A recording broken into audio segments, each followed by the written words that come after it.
Hello friends, જય શ્રી કૃષ્ણ. કેમ છો તમે બધા? મજામાં? આશા રાખું છું કે તમે બધા મજામાં હશો.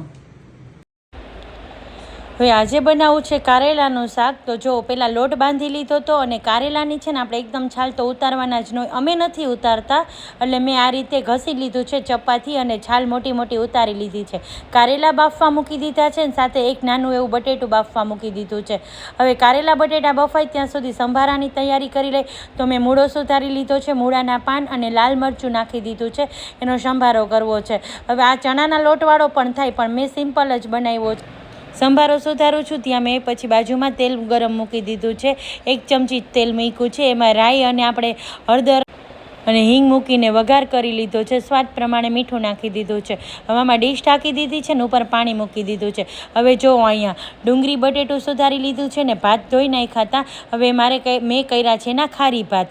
હવે ભાતની સીટીઓ વાગે છે ત્યાં કારેલા પણ ઠંડા થઈ ગયા છે. તો આ રીતે હું બી કાઢી લઉં છું અને એનો મસાલો કરી લઉં છું. તો લીલા લસણની કળીઓ લઈ લીધી છે, એમાં આદુ મરચાં નાખી દીધા છે અને બધા બેઝિક મસાલા નાખી અને આપણે આની પેસ્ટ બનાવવાની છે. અને મેં 1 ચમચી તલ નાખ્યા છે. જો મીઠું નાખ્યું છે, ધાણા જીરું, ચટણી પાવડર નથી નાખ્યો, સોરી, એના બદલે લસણની ચટણી નાખવાની છું. હળદર નાખી છે અને તલ નાખી અને આપણે પેસ્ટ બનાવી લીધી છે. તો બાઉલ લઈ લીધું છે, બાઉલમાં લસણની ચટણી નાખી દીધી છે, બાફેલું બટેટું, કોથમરી અને આપણે જે બનાવેલી પેસ્ટ છે એ નાખી દઉં છું.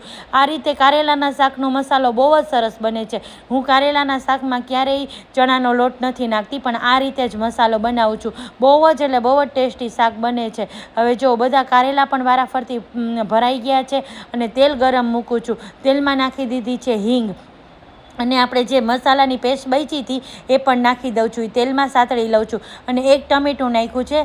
અને આ છે કેળું, પાકું કેળું. મારા ઘરમાં મારા હસબન્ડને અને મારી દીકરીને આ શાક આ રીતે બહુ જ ભાવે છે. એટલે વળી પાછું આજે મારા હસબન્ડની પસંદગીનું શાક બની ગયું છે ઘરે.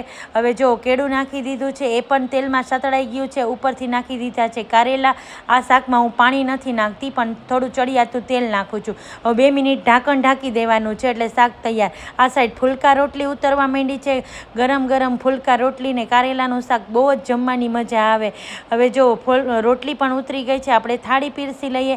આ થાળીમાં મેં આજે મૂક્યા છે બુંદી ગાંઠિયા, કારણ કે આજે છે જલારામ જયંતિ અને મેં જલારામ બાપાને બુંદી ગાંઠિયા ધર્યા હતા. અમારા મંદિરમાં જલારામ બાપાની મૂર્તિ નથી, પણ મેં મનથી માન્યું કે ચાલો જલારામ બાપાની પ્રસાદી, એટલે મનથી માની એટલે મનમાં અને આપણા મંદિરમાં બંને જલારામ બાપા આપણને દેખાય. લંચ થાળીમાં આજે મોગરીનું સલાડ પીરસું છે અને રેખાનું રસોડું એટલે છાશ તો હોય જ.